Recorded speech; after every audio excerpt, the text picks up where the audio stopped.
Hi. Okay, it's working. So I realized that I do this funny thing where I ask if anyone like wants a video or is interested in a video, and then I just take it upon myself to decide that that's what needs to happen. So no pressure to like watch this, but I do think that I just have so much to say about this idea of initiation energy that I wanted to, like, I can't just write it down. I need to talk it out. So when it comes to something like initiation energy, first of all, just to define what I'm talking about, I think what you guys brought up in the group is like, I have a hard time getting started. Once I'm started, things kind of go from there, but the hard thing is just getting initiated, initiation energy. Okay, so that's what that is. So the reason that I want to talk about this is because I always think it's important to think neurobiologically about things. Why, in terms of our brain activity, right? We're only at the mercy of our brain. So if we can understand what's going on in our brain, it helps to understand what our behaviors are rooted in, because our behaviors are rooted in what's going on in our brain. Hi, Julie.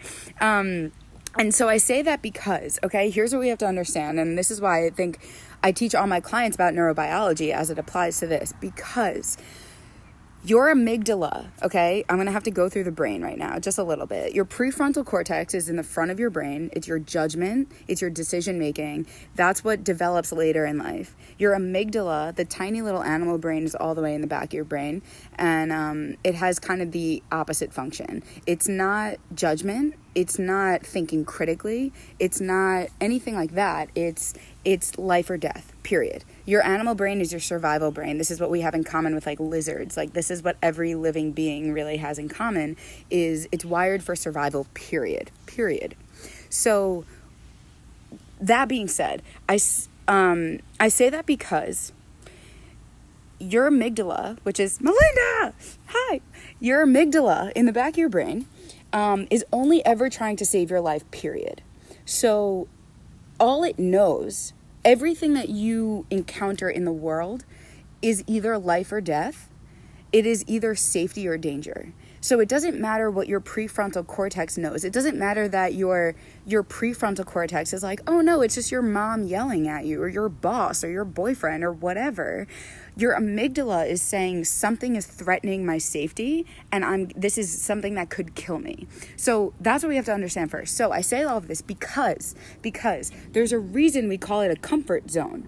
Your comfort zone is when nothing is threatening or perceived as threatening, and your amygdala is in this kind of like, we're in it, we're living, all is well, comfort. So initiation energy, okay? Why is it so hard to get started, but then once you're started it gets easier? Well, it's hard to get started because when you step out of your comfort zone, whether that's like cooking when you're tired, or like literally fucking anything you don't really feel like doing, anytime you step out of comfort and safety to your brain, your amygdala is saying you're gonna die. If you do this thing, you're in a life or death situation. And this is not an exaggeration. Like, it sounds exaggerated, it sounds dramatic, but that's the way our brains work, is they're wired for survival. So if anything that you want to do is outside of your comfort zone, which everything we want to do is outside our comfort zone, right?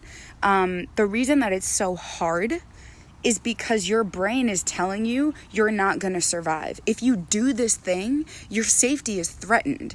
This is a life or death situation. And so the thing that is comfortable and safe, sitting on your couch and doing nothing, is your amygdala saying, I'm keeping you alive. And you getting off the couch, you making a meal, you going to the gym, you whatever, doing the thing that requires that initiation energy, it also requires that you have to kind of tell yourself, listen, brain, I know you think that this is an unsafe venture. I know that you think that this is not going to end well. I know you think that this is going to end in me actually dying, because it does. Your amygdala does think of it that way. But it's not.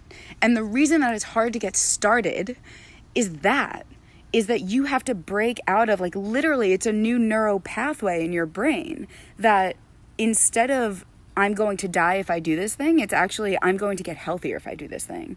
And to me, so I recently, like, while I was studying and doing some research on this kind of stuff all semester, I found somewhere that there are 10 times as many pathways from the prefrontal cortex, from the amygdala to the prefrontal cortex than the other way, which is all to say that your instincts, your animal instincts just to stay alive and survive, are at least 10 times stronger than your judgment.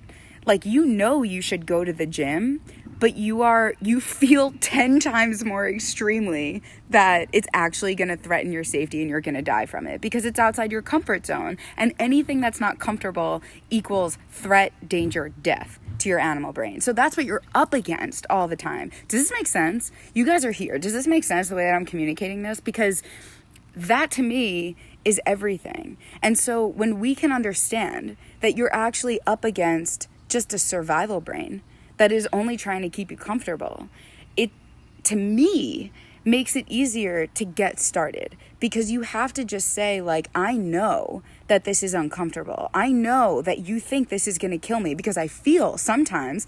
And this is why, like, even emotions, feeling feelings is so hard. And this is why I'm always saying your emotions can't kill you. Your feelings can't kill you.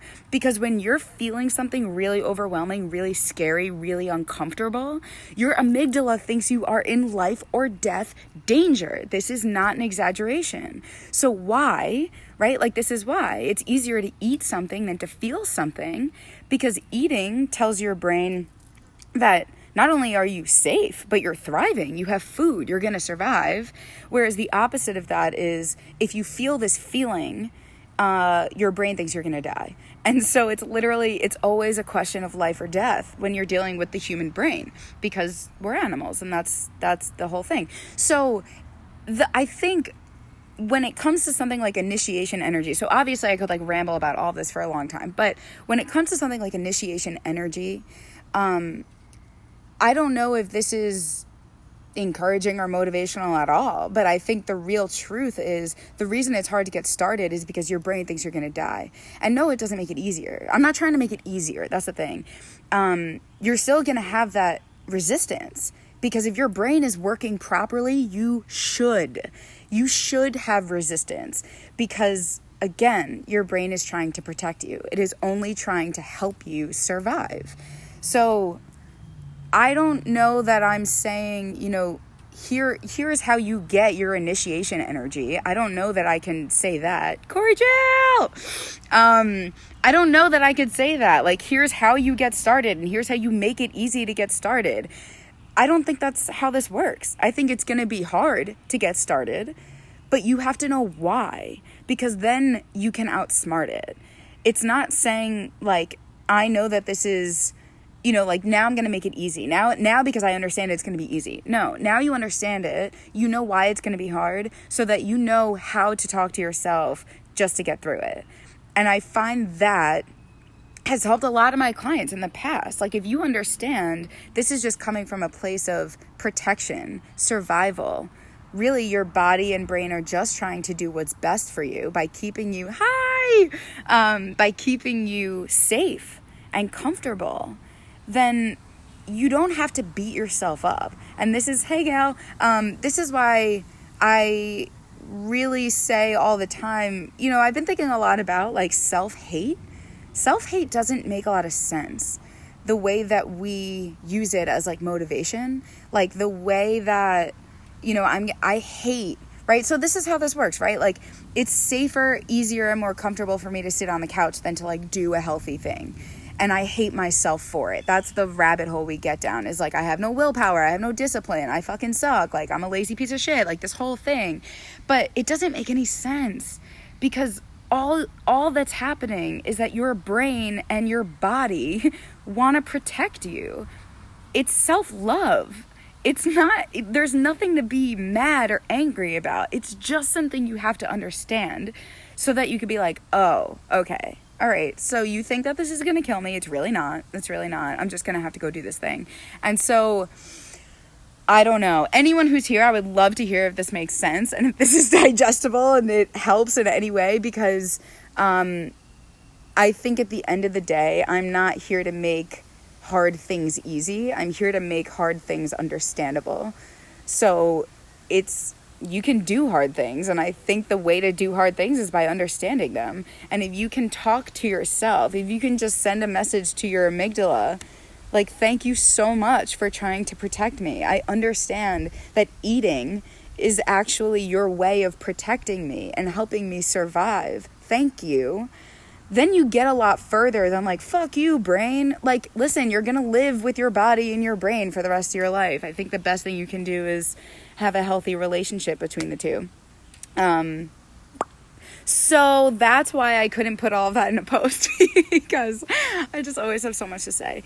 And that is what I'm going to throw on initiation energy. I think it's like a myth in some ways that this motivation to get started is just going to like come. It's not, because your brain's just trying to do its thing and keep you alive. And I think it deserves a lot of credit for that. So having said that, I think I'm done for now. I'm sure as soon as I finish this, I'm going to think of more things I should have said. But I'll be back. I really would love to know what this sounds like for you, if this makes sense, if this helps at all. And I'm going to tag everyone who kind of wanted to hear something regarding all of this. Okay, I love you all. Mwah.